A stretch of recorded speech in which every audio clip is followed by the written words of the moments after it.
பாலாஜிட்ட எல்லார்கிட்டயும் பேச முடிச்சேன் சார். சில பேர் வந்து ஃபர்ஸ்ட் படம் பண்ணும்போது அவங்க பயந்துடுறாங்க சார். எப்படி சொல்றதுன்னு தெரியல.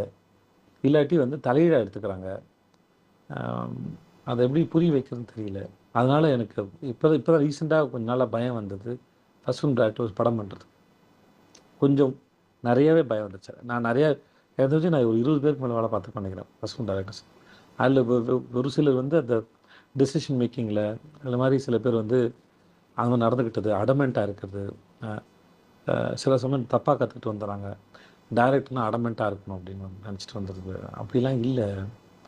நான் ஷார்ட் ஃபிலிம் வந்து கார்த்தியோட ரொம்ப கம்ஃபர்டபுளா வேலை பார்த்துருக்கேன். ஹர்ஷ் பாலாஜிட்ட. ஷார்ட் ஃபிலிம் வந்து ஒப்பீனியன் சொல்லியிருக்கேன். பேட்ட வரைக்கும் எனக்கு தோணுன ஒப்பீனியன கார்த்திட்ட சொல்லியிருக்கேன் நானு. மணிகண்டன்ட்ட சொல்லியிருக்கேன். மணி சார்ட்ட ஸ்கிரிப்ட் படிச்சு முடிச்சோனே என்னோட ஒப்பீனியன சொன்னேன் நானு. சார் எனக்கு இப்படி இப்படி தோணுது சார் எனக்கு அப்படின்னு அவர்ட்ட நான் சொல்லியிருக்கேன் நானு. ஸோ படம் சில வசனங்கள் வந்து எனக்கு தோணும்.